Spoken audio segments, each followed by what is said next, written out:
Somehow Bhagavath Gita is interpreted as a book that propagate Himsa or violence, because Krishna asked Arjuna to do war. What is the reality regarding this? God is the one who allows the largest number of violence or killing, and if we consider even the birth and death of a unicellular organism like bacteria, then the history of nature don't preach us something different. Bhagavan Krishna did left his body dead, after his karmas were done completely. If Krishna wish, he can continue with his physical body until the end of the universe or beyond that, for the reason Krishna is the supreme incarnation of Bhagavan Vishnu, the preservator. Hinduism talks about himsa or violence in case of deaths that cannot be avoided or is relevant. For a soul, it is like an escape from prison. When we look into Sanskrit literature, we can understand that God perceived no one on the base of to whom they were born.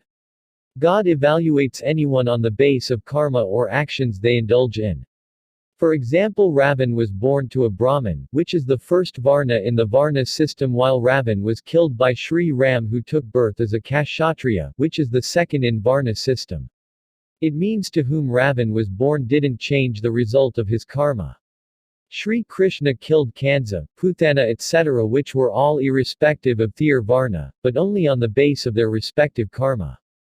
Sri Krishna blessed and gave moksha to people of Vrindavan. From descriptions in Hinduism we can understand that reward for anyone is always decided on the base of their respective actions. So is the reason why Sri Krishna killed Narakasur, the king who ruled region which is known as Mesopotamia, called as Pragyathisha in Ramayana and Mahabharata. If we check out the history of wars in Hinduism, we shall understand that they all had happened only when the right of someone else or a society was abducted or adharmically challenged. When we understand dharma as the necessity for existence and continuity, the importance of those wars seems to be revealed. The video cannot be concluded without speaking about Mahabharata war and Bhagavad Gita. A mind may face a war when you want to move forward but the circumstance oppose, which means one or more interests collides with yours. In a real war too, the collision of interests happens. When someone asked me, why did Sri Krishna ask Arjuna to fight with relatives and does such a war ever happen? I replied, what do you think about India and Pakistan?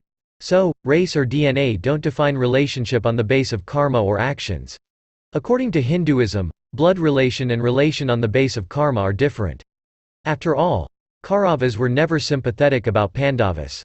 Ramayana teaches that there will be fakes, and Mahabharata preaches relatives and friends are not defined by race or blood only. Krishna asked Arjuna to do war not only for Pandavas, but also it was for the existence of whole creation, because if adharma grows, it will result in the destruction of the world. And Arjuna was succumbed to his thoughts, and if he couldn't overcome that, obviously he wouldn't have been alive.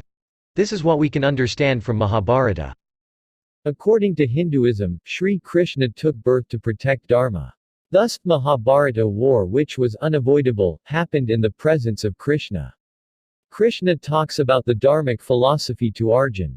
This philosophy is applicable to human life too, because intentions and interests of ourselves or someone else creates problems in our life, while a war is the result of similar interests and intentions, but in a broader sense.